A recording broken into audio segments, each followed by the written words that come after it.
Hey A&Pers, this is Dr. Jones checking in. This is A&P II Lab 1 Video 2, and we're still covering these special senses, starting off with the eyeball here.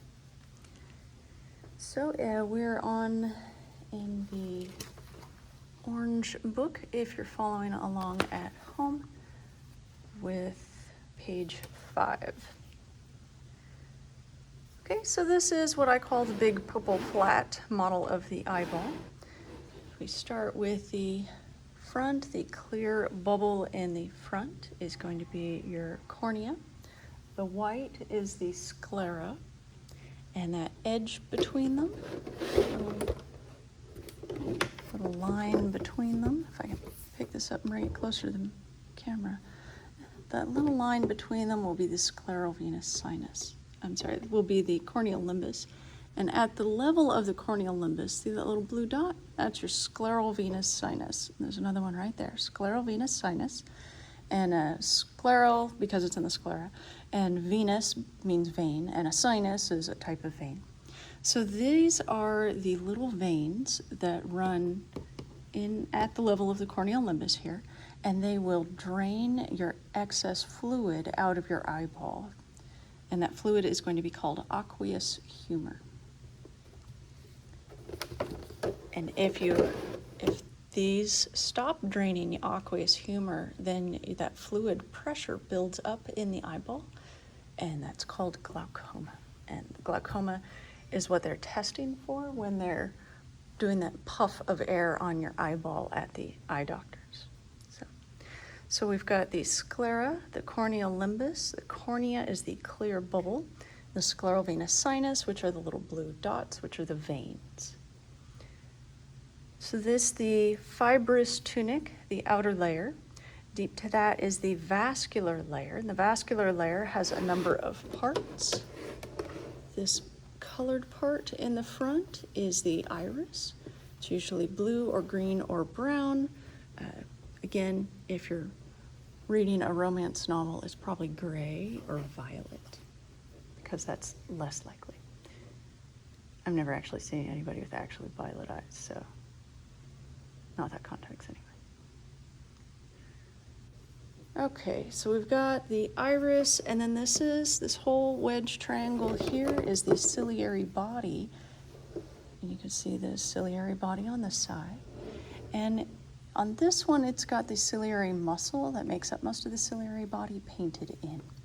So it's ciliary body from the edge of the iris to the edge of the retina, which is called the ora serrata. So from here to here, that whole triangle is a ciliary body made of ciliary muscle. So here you can see the ciliary body on both sides. And of course, this is three-dimensionally a ring around. And the ciliary body has these spider webs that come off the side, off the spider webs, that connect to the lens. And so the ciliary body holds the lens in place. And we'll talk in lecture about how the ciliary body contracts and relaxes to put more or less tension on the suspensory ligaments and the lens to let the lens puff out naturally or flatten the lens to adjust the rays of what you're looking at so that they focus on your retina instead of in front of or behind where they'd be blurry. So we'll talk about accommodation in lecture. Meanwhile, the hole in the iris here is called the pupil. And the pupillary dilator muscles dilate the pupil. And if they were drawn in here, they'd be around from 31 up. And the pupillary constrictor muscles, if they were painted in here, would be right around where the 30 is, not what the 30 is pointing to, but right around there. So from the lens forward inside the eyeball is the anterior cavity. And the anterior cavity has the iris in the middle of it, or in it. So from the cornea to the iris, this space here, number 2, is going to be the anterior chamber, which is a part of the anterior cavity. And from the iris to the lens, so this little gap here with the number 4 in it, tiny little space, This is the posterior chamber, which is part of the anterior cavity. So from the lens forward, anterior cavity. From the lens back is the posterior cavity. And that's where we find the vitreous body, which is made of vitreous humor. The optic nerve comes out the back of the eyeball. The optic disc, let's see if I can lift this up so you can see that better. The optic disc is this white circle, and they're all axons of the optic nerve, cranial nerve 2. And so this is a blind spot because there are no photoreceptors. And this little indent up here is the fovea, also called the fovea centralis in the macula. And this is the site of best acuity, the best vision. So if you're reading, it's focused on your fovea. All right, let's see. This layer here, this pink layer, is the retina. Where the retina ends is the ora serrata, like bumpy, like a serrated knife. This is part of the ciliary body. Okay, all right, I think we're ready for the retina detail. So the retina, this layer has layers.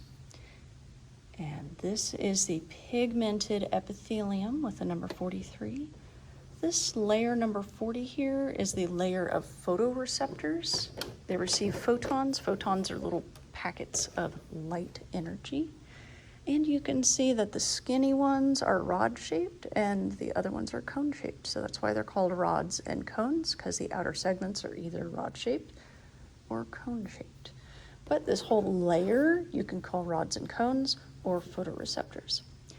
And then these synapse on the layer of bipolar cells, which synapse on the layer of ganglion cells. Now the axons of the ganglion cells are the optic nerve, cranial nerve 2. And we've had the word ganglion before, right? We said in A&P I that a ganglion is anytime you have neuron somas in the periphery. And here you go, neuron somas in the periphery. These will be sensory neurons. So these are ganglion cells. Okay, we have one more eyeball model to cover.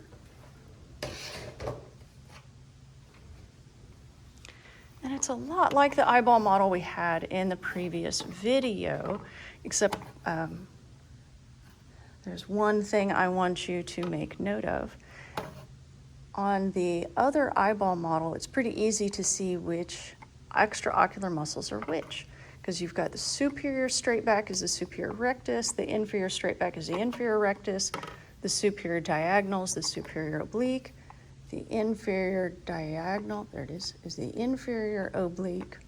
The question on this model without a nose is how are we going to tell the medial rectus from the lateral rectus? And what I always like to do is look at the optic nerve that's coming out the back. Because when the optic nerves come out your eyeballs, the optic nerves don't go straight back. They don't go laterally, right? They go back to the optic chiasm. So you expect the optic nerve to go back medially. So if you find like the mid-axis, the pupil straight back in the eyeball, the optic nerve will always be medial to that. So this is your medial rectus on the optic nerve side, and this is your lateral rectus on the other side. Okay, from the other direction, medial rectus, the optic nerve is medial, and then the lateral rectus. So these are the extraocular muscles. They're the muscles that move the eyeball.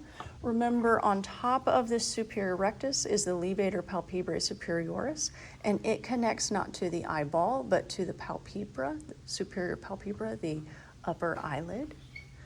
And there are muscles inside the iris, the pupillary dilator and pupillary constrictor muscles, but those are intraocular muscles, not to be confused with these extraocular muscles that move your eyeball around.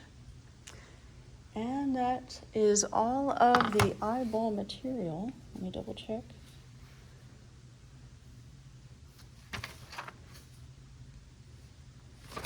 Okay.